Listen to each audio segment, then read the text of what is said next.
Kedves testvérek, a Biblia Szövetség és a gyülekezet nevében nagy szeretettel köszöntünk mindenkit, aki eljött erre a mai esti előadásra, és kívánom, hogy szolgáljon mindnyájunknak lelki hasznára és áldására mindaz, ami elhangzik, és épüljünk belőle kölcsönösen.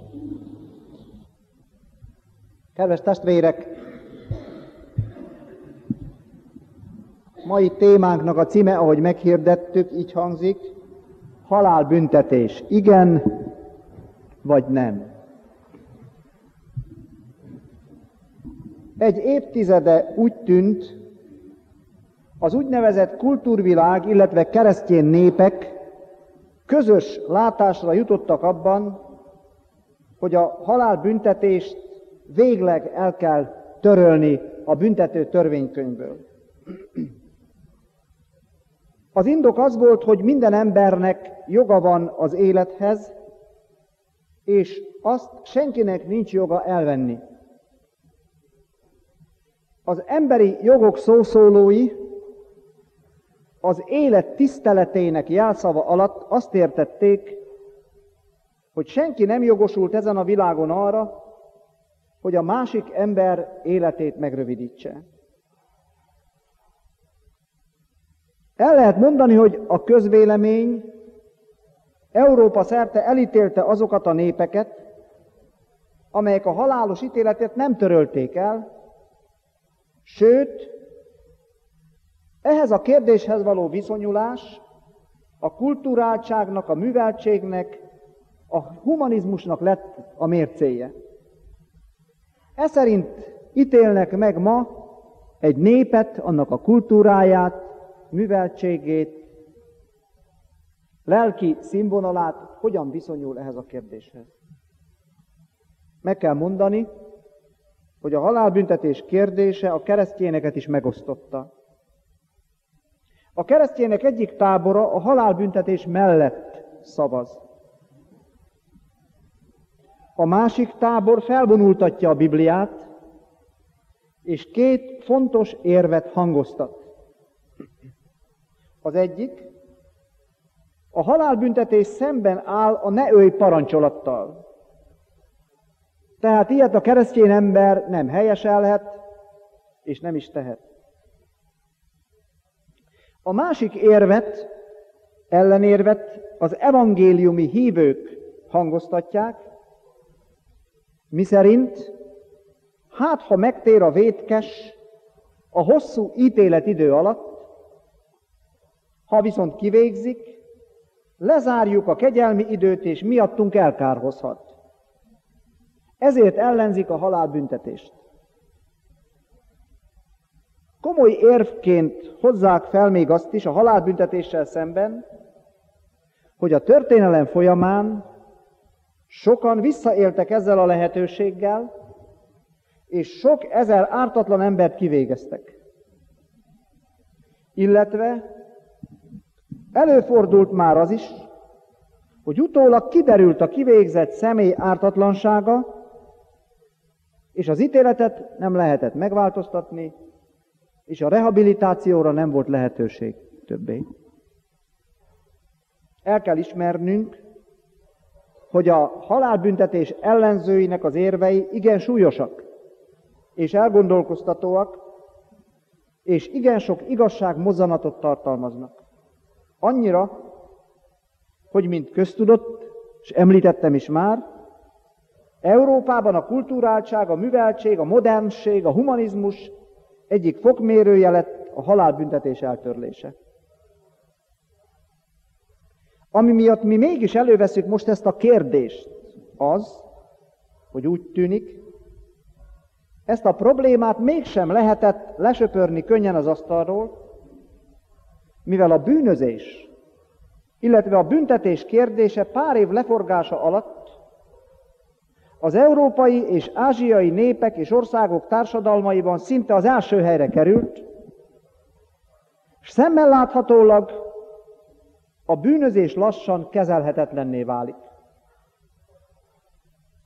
Ráadásul az életelleni bűncselekmények száma ugrásszerűen megnőtt, A gyilkosságok kegyetlen és pervers formái egyre gyakoribbak, és az elkövetők joggal építenek arra, számítanak arra, hogyha kiderül is, büntettük, nem végzik ki őket, legrosszabb esetben is 15 év múlva megszabadulnak.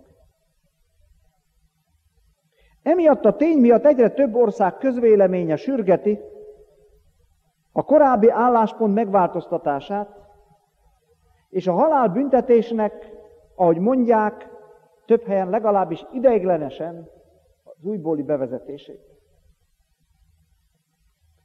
Természetesen bennünket most elsősorban nem a korszellem, vagy a jogalkotók filozófiája érdekel, hanem a Biblia. Bennünket most az érdekel, mit mond erről a kérdésről Isten, mit mond az ő igéje. Mi a Bibliát tartjuk az egész világ mindenség olyan fix pontjának, ahonnan tájékozódunk, és amihez igazodunk. Jézus legalábbis erre utal, amikor arról szól, hogy az ég és a föld elmúlnak, de az én beszédeim soha el nem múlnak. Vagyis az íge mindörökre megáll. Nem változik. Ahhoz, hogy a Biblia e kérdésre adott válaszát megértsük, be kell járnunk az isteni logosz, az isteni logika útját, amelyről szintén azt mondja a Biblia, hogy az magasabb, mint a miénk. Az Isten gondolatai magasabb rendűek, egészen más, mint a mi felvilágosult humanista észjárásunk. Az első kérdés, amire világos választ kell adnunk, így hangzik. Kicsoda az ember?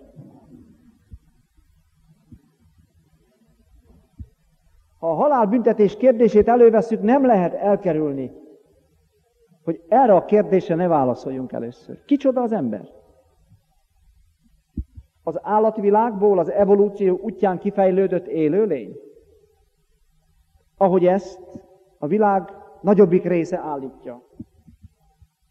Hogyha az ember valóban az evolúció útján az állatvilágból kifejlődött legmagasabb rendű élőlény, akkor bizonyára független, az önmaga ura, a világ mindenségnek, de legalábbis a földnek korlátlan hatalmú királya és törvényadója.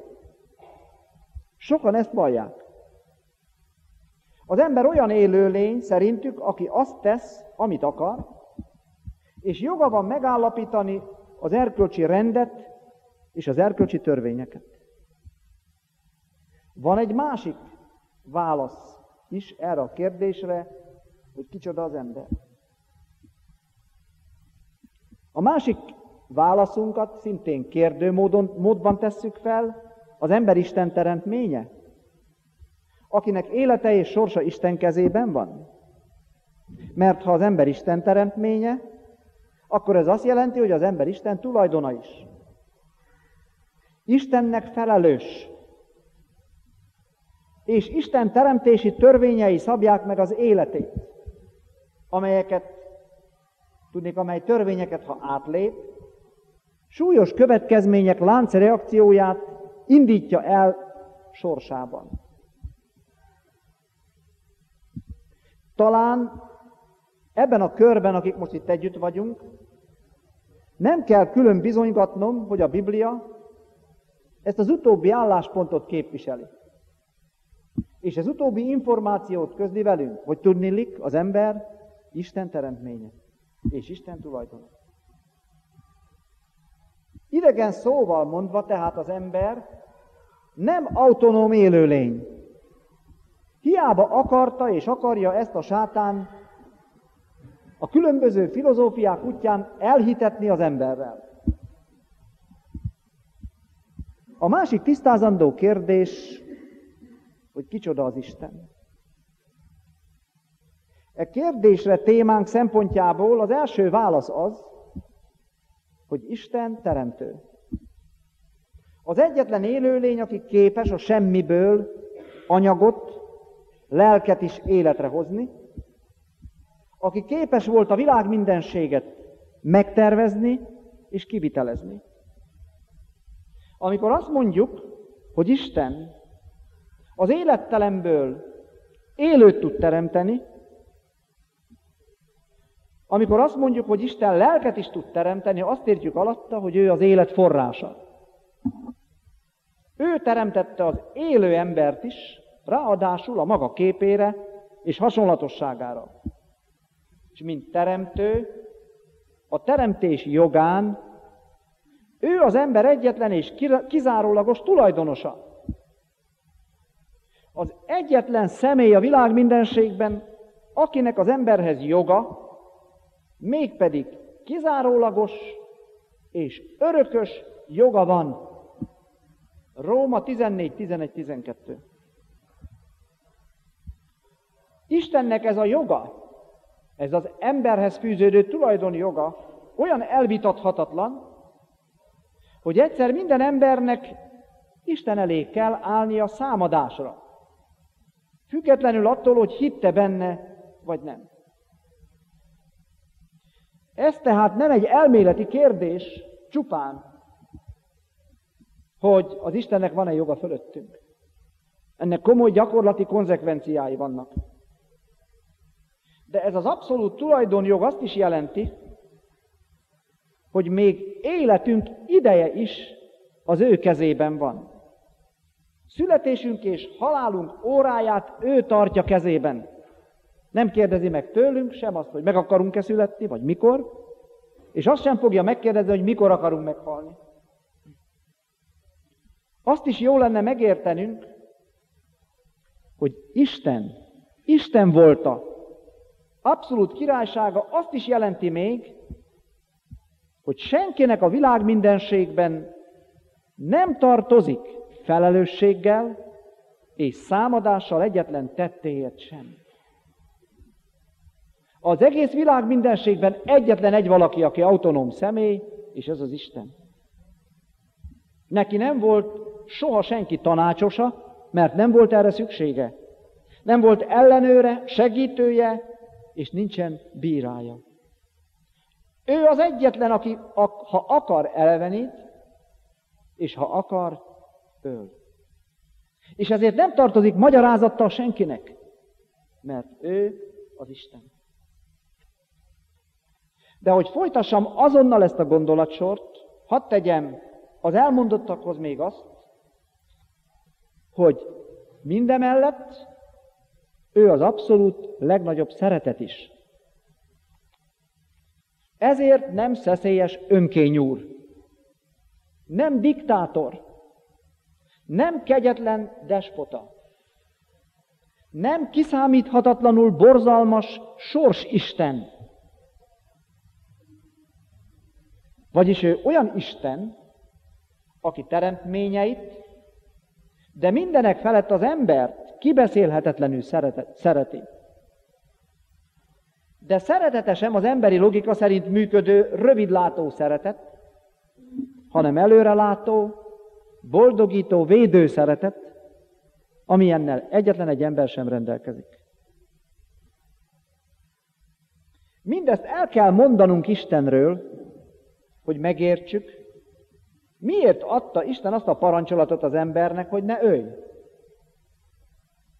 Ez a parancsolat ugyanis arra utal, hogy mivel az ember Isten kizárólagos tulajdona, amit azzal is megpecsételt Isten, hogy az embert a maga képére teremtette, senkinek nincs joga ahhoz, ami Istené. Az életem Istené. És még nekem sincs hozzá jogom, illetve el fogok számolni vele. Itt téved sok öngyilkos ember is, aki azt gondolta, azt teszek az életemmel, amit akarok, hiszen az enyém. Ez nagy tévedés.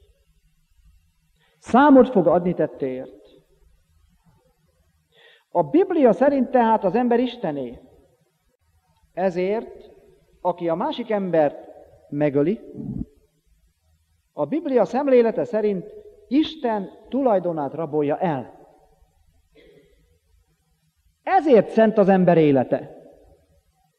Ezért nem lehet hozzányúlni, mert az Isten tulajdona.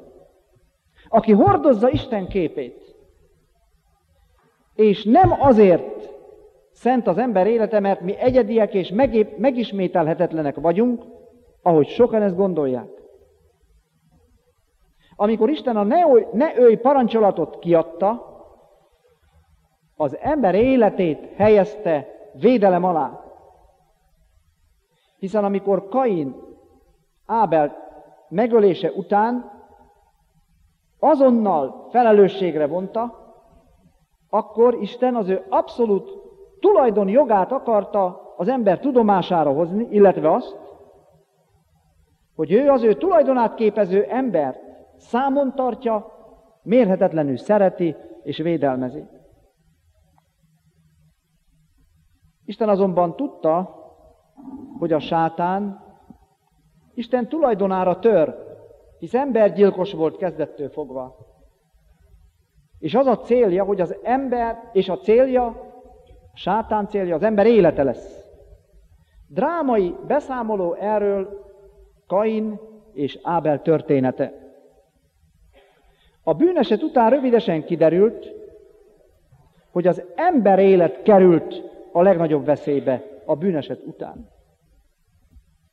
Ezért Isten, mint említettem már, rögtön megkeresi és megbünteti Kaint. De a gyilkosság bűnét ez a büntetés sem fékezte a szaporodó emberiség között. Ennek igazolója az első Mózes könyve 4. részének 23.-24. versében olvasható Lámek éneke. Lámek így énekel feleségeinek. Ó Háda, ó Cilla, Lámek feleségei, halljátok beszédem. Embert öltem, mert megsebzett. Ifjat öltem, mert megütött. Ha 7-szeres a bosszú Kainért, 77-szeres az Lámekért. Vagyis Lámek, aki nem sokkal Kain után élt, nyíltan hirdeti a vérbosszút, az önbíráskodást, de úgy, hogy azt mondja, 77-szeres lesz a válasz, a bosszú ereje azért a bűnért, amit vele elkövettek. Őt megütött egy fiatalember, és ő úgy válaszolt rá, hogy megölte. Ez azt jelenti, hogy az emberiség soraiban mindjárt az emberi történelem kezdetén megindult az önkényes gyilkosságok olyan sorozata, ami az emberiség kipusztulásával fenyegetett. Hogy ezt a rettenetes folyamatot, a bűn kiteljesedését megfékezze Isten, az özönvíz utáni világ egy új isteni rendet kap. Ennek nagyon fontos ígéje Mózes első könyve 9. részének 6. versében olvasható. Aki embervért ont, annak vére ember által ontassék ki, mert Isten a maga képére teremté az embert. Eddig az idézet. Vagyis Isten az emberi élet nagyobb védelmének érdekében parancsot ad arra, hogy vezessék be a halálos ítéletet.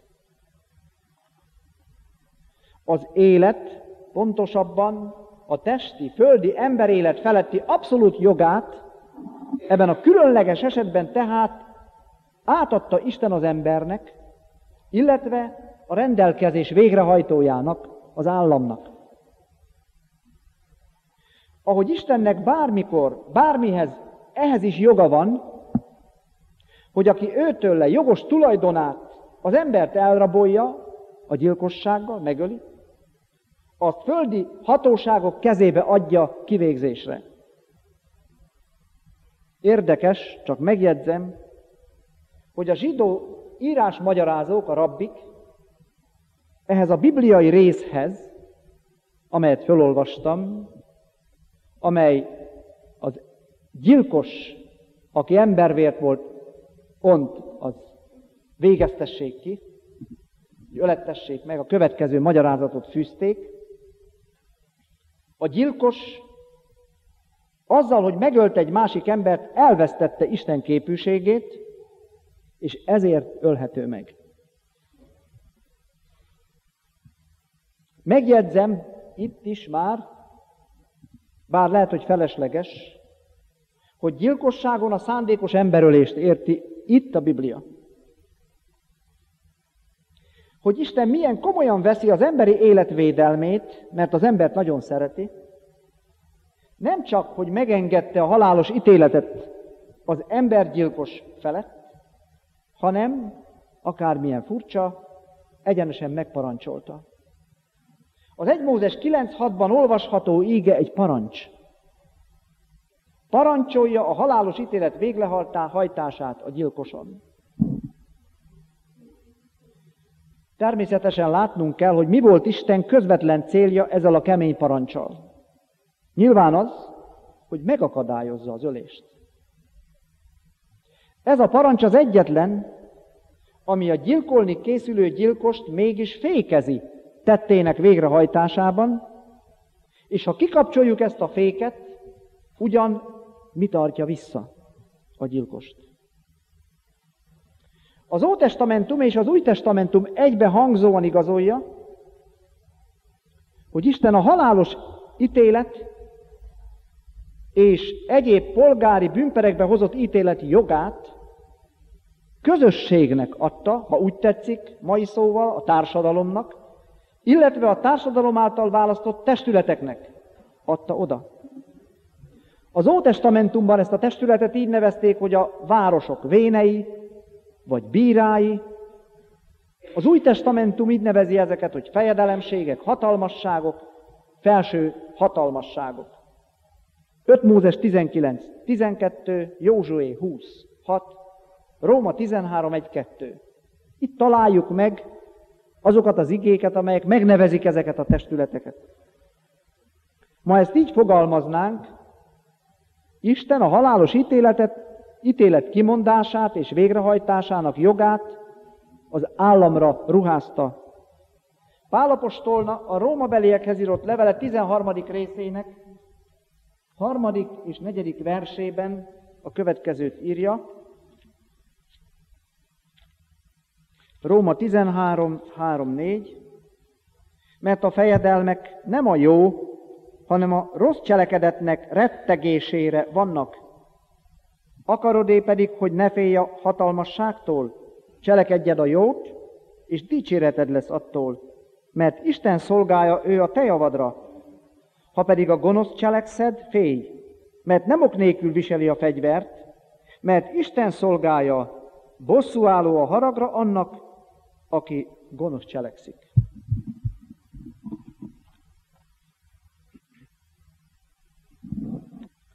Isten tudta azt is, hogy mint mindennel, ezzel a joggal is vissza lehet élni. Sőt, nincs kizárva a tévedés lehetősége sem a bíró részéről, ezért Isten úgy rendelkezett, már az Ótestamentumban is, hogy soha ne egy ember hozza meg a halálos ítéletet, hanem egy tanács, a város vénei, elöljárói, akik többen lévén, több szempontból is megvizsgálták a vádlott ügyét. A bírósági eljárást és az igazságot segítendő rendeli el Isten például Izraelben menedékvárosok felállítását, ahova bemenekülhetett a gyilkos, aki nem szándékosan nyereségvágyból vagy bosszúból gyilkolt.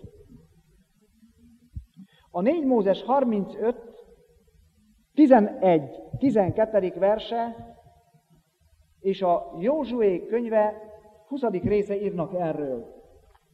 A 4 Mózes 35, 11-12-ben a következőt olvassuk.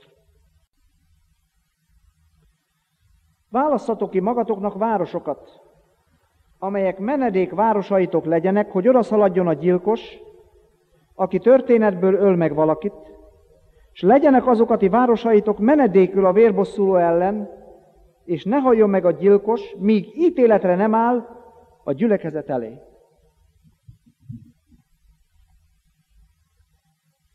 A gyilkos ügyét tehát alaposan megvizsgálták, és tanúkat hallgattak meg. A 4 Mózes 35:30 szerint, ha valaki megöl valakit, tanúk szavára gyilkolják meg a gyilkost, de egy tanú nem lehet elég tanú senki ellen, hogy meghalljon. Egy tanú nem elég.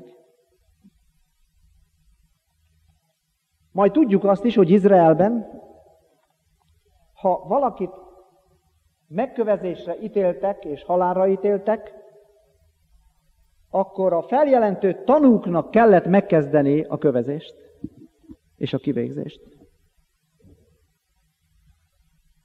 Vagyis ezzel is figyelmeztet Isten arra, hogy a halálos ítélet kimondásánál óvakodni kell az elhamarkodott, netán a bosszú által vezérelt ítélettől. Az elmondottak tehát arra figyelmeztetnek, hogy a halálos ítélet kimondása előtt rendkívül alaposan meg kell vizsgálni minden körülményt, indító okot, mert ez az ítélet csak indokolt esetben hozható meg. Nem kívánok most külön foglalkozni azzal a kérdéssel, hogy mik ezek az indokolt esetek, melyek azok a gyilkosságok, melyek abba a kategóriába esnek, amit így mond a Biblia, aki embervért ont. Ez most nem feladatom. Csupán arra kell bibliai választ adnom, hogy a halálbüntetést a Biblia igazolja-e, vagy nem. Végül érdemes pár gondolat erejéig foglalkoznunk azzal a hívő keresztjének által felhozott érvel, ellenérvel, hogyha kivégeznek egy embert, esetleg a megtérés lehetőségétől, és ezáltal az üdvösségtől is elesik. Ezért mondják hívő körök, mondjuk ki mi is, hogy a halálbüntetés nem Istentől való.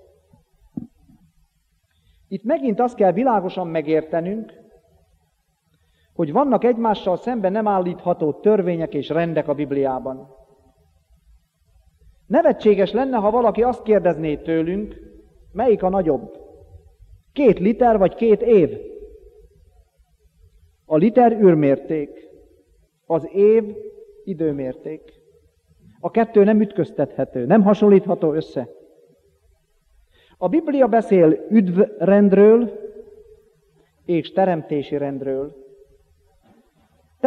Teremtési rend például a házasság, a népek rendje, illetve az emberi élet olyan védelme, amelyről az 1 Mózes 9:6-ban olvasunk. Az üdvrendbe, ez egy másik rend, az üdvrendbe tartozik például a kiválasztás, Jézus Krisztus engesztelő áldozata, újjászületés, üdvösség, stb. Ez a 2 rend nem állítható szembe egymással, nem mondhatom azt, hogy dönts, vagy megházasodsz, vagy elkárhozol. Az élet védelme és annak törvényei a teremtési rendbe tartoznak, és nem az üdvrendbe. A teremtési rendbe tartozik a halálbüntetés parancsa is. Ha pedig valaki mégis okoskodni akar, és az üdvösség rendjével érvel, annak azt felelhetjük, hogyha egy gyilkos mégis a választottak közé tartoznék, azt úgy viszi be Isten a megtérés kapuján, hogy összetörve a halálos ítélet súlya alatt kivégzése előtt megtér. Az az Isten, aki a halálbüntetés törvényét kiadta, biztosak lehetünk abban, hogy mindezeket látta, tudta és átgondolta, jobban és előrelátóbban, mint mi.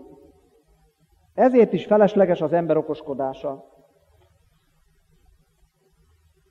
Isten a teremtési rend törvényeit minden ember szívébe beleírta, és a teremtési rend törvényei a hitetlen ember szívében is működnek, a Róma 2:14-15 szerint, mert mikor a pogányok, akiknek törvényük nincsen, természettől a törvény dolgait cselekszik, akkor ők, törvényük nem lévén önmaguknak törvényük, mint akik megmutatják, hogy a törvény cselekedete be van írva az ő szívükbe, Egyetemben bizonyságot tévén arról az ő lelkiismeretük és gondolataik, amelyek egymást kölcsönösen vádolják vagy mentegetik.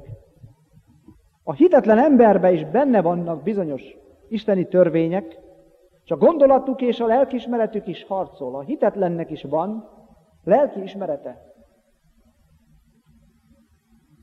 Hiába törli el tehát a kultúrvilága halálbüntetést, amikor megjelenik egy hír a sajtóban, hogy egy szadista férfi 4 kisleányt kínzott meg és vágott darabokra, minden emberben megszólal a belső törvény hangja, hogy az ilyen embert, aki ezt tette, nem szabad életben hagyni, éppen a többi gyermek védelme érdekében. Egy ilyen ember halálra ítélésének és kivégzésének híre Isten teremtési rendjének törvénye szerint a leghatásosabb fék a gonoszság akadálytalan elterjedésében. Természetesen az Isten által adott teremtési törvényeket is lehet kikapcsolni, félretenni az autonóm embernek, de ennek mindig ára van, és egyre súlyosabb ára lesz. A Biblia alapján tehát arról vitatkozni, hogy a halálbüntetés egyezik-e Isten akaratával vagy nem, nem lehet. Ez vitathatatlan. Arról viszont igen, lehet vitatkozni, hogy melyek azok az esetek, melyekben indokolt a halálbüntetés. Mivel a gyilkosságoknak sok száz fajtája, körülménye, indító oka van, természetesen itt nem lehet már általánosítani, mert a Biblia sem általánosít a gyilkosság kérdésében, ahogy látjuk ezt az önvédelem, a háborúk, vagy például az úgynevezett vétlen, gondatlan gyilkosságok esetében a Bibliában is, ahol nem ítélték halálra soha a gyilkost. Témánknak ezzel végére értem, és ha a tárgyunk nem éppen is lélekemelő, nem is lélekemelő ügy volt, abban talán segített, hogy megtanuljuk, miként kell ezeket a kérdéseket az egész Biblia fényében differenciáltan kezelnünk és vizsgálnunk. Köszönöm a testvérek türelmét és figyelmét,